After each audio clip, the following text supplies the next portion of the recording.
journey of the Holy Cross. I thank you so much.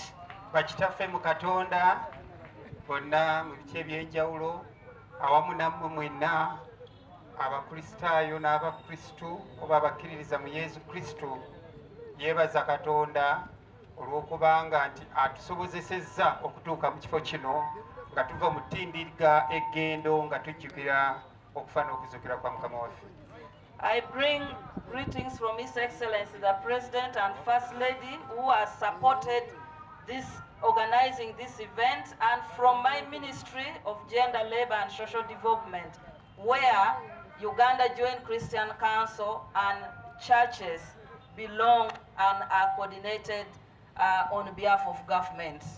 Aleeta okulamusa okw'amaanyi n'obubaka okuva ewa kitaffe President w'eggwanga awamu ne maama Janet, ate newa ministry ye yennyini ey'ekikula ky'abantu, ekitongole kyaffe kino kimugatta nzikiriza mwe kyenyumiikiriza oba mwe kisangibwa. We are here today to learn the journey and the leadership of Jesus Christ. Tuli wano leero okwefumiitiriza n'okusoma awamu n'okuyiga olugendo lwa Mukama waffe Yesu Kristo. And the issues that have been raised by the archbishops in his preaching are those that Jesus Christ teaches us as leaders. Ebintu byennyini omukulu Ssaabasumba by'atuyigiriza byekwananiza oba ne byefaananyiriza ebyo byennyini Mukama waffe Yesu Kristo bye yatusomesa. First, sacrifice. Jesus sacrificed for all of us, accepted to be crucified for our sins, worked for the right of the poor, the vulnerable, and teaches us today that we are the keepers of each other. Ekisooka ekigambo kyatuyigiriza ekyokuwaayo ekyo kyeyolesedde ddala nti Yesu ekimu ku kyewaabwayo kye yasooka okwekola ye yennyini n'atwewaayo ng'atufiiririra ng'ayamba abanaku era n'okutulaga ebikolwa byonna ebyekisa naffe bye tugenda twenyumirizaamu nga tuyiga mu nsangi zino. So even when he knew he was innocent and he was being crucified with the criminals on his right and left, and he was innocent and he was being mocked, Jesus said, I will sacrifice my life for the sins of others. So for us leaders, Jesus is saying, be the sacrificial lamb for the poor, for the vulnerable, and for the right cause in society. N'olwokuba nti yali akimanyi nti ddala talina musango, naye yakkiriza ne yekkakkanya n'akomererwa wamu n'agatemu. Kati ekyo kitulaga ki? Nti kuffe ng'abakulembeze tusaana okuba nti tufuna ekyokuyiga nga naddala tukijja ku Mukama waffe Yesu Kristo eyeewaayo okusobola okutufiiririra n'okutulokola. Again, Jesus carried his own cross to be crucified. Ate ekisinga obulala yenna yeetikka omusaalaba gwe gwennyini gwe yali agenda okukomererwa. And for us leaders, this is a lesson that when you know, and good enough, the same is teaching us that you must repent.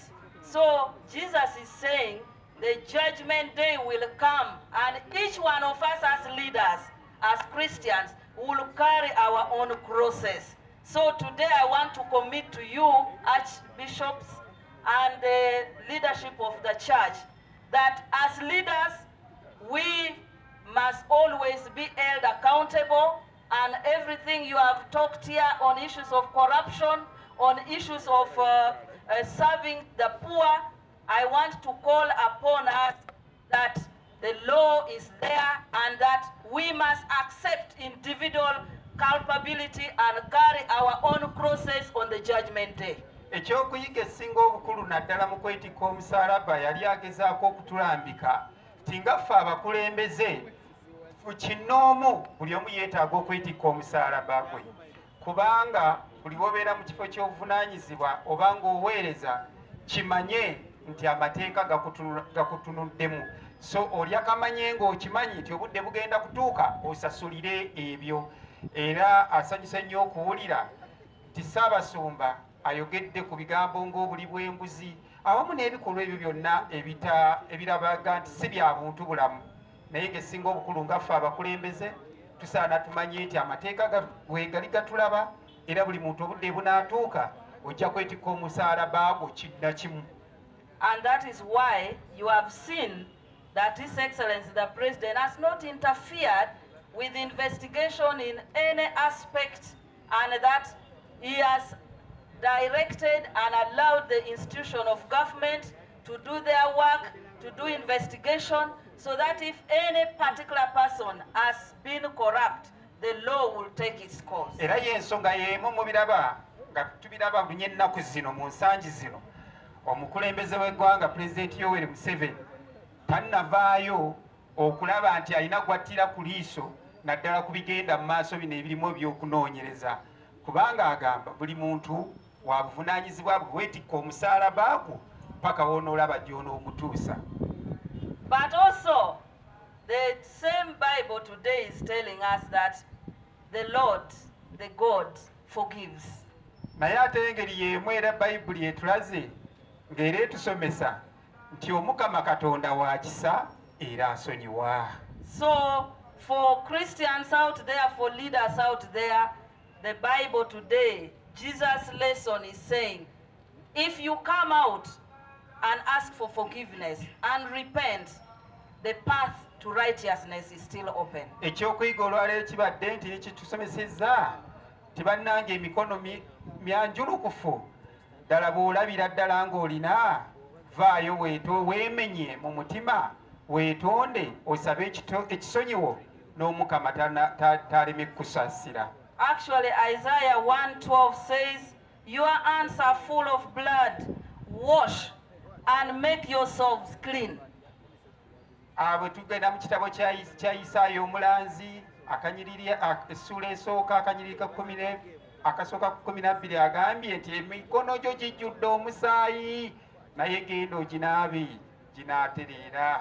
Take your evil deeds out of my sight. Stop doing wrong. Learn to do the right. Seek justice. Jja obubi bwo mu maaso gange, genda okole ebirungi era wettanire obwenkanya. So we hope that when we come to you to seek for mercy, you will be merciful. Taata tusuubira naffe bwe tunajja okwetonda temuleme ku. And that is the lesson Jesus is teaching us today. Era eryo lye tusinga okuyigizibwa olwaleero kye tusinza okuyiga.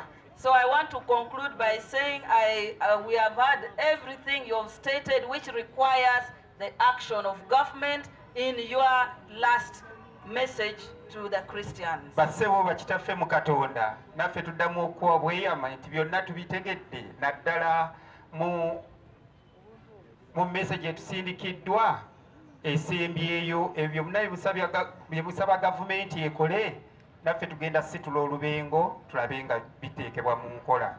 I will carry them as a minister in charge of the Uganda Joint Christian Council to cabinet, so that the Right Honorable Prime Minister, the Vice President and the cabinet can present all of it to cabinet for discussion and addressing the key concerns that you have raised. Kutwalanga ye minister waffe atuvunaanyizibwako obubaka bwajja kutwala bulambalamba abwanjula eri Ssaabaminisita ewa Vice President ate ne cabinet yonna okutwaliza abamu tulabe nti ebizibu ebyo bikolwako ng'era bisaanidde okukolwako.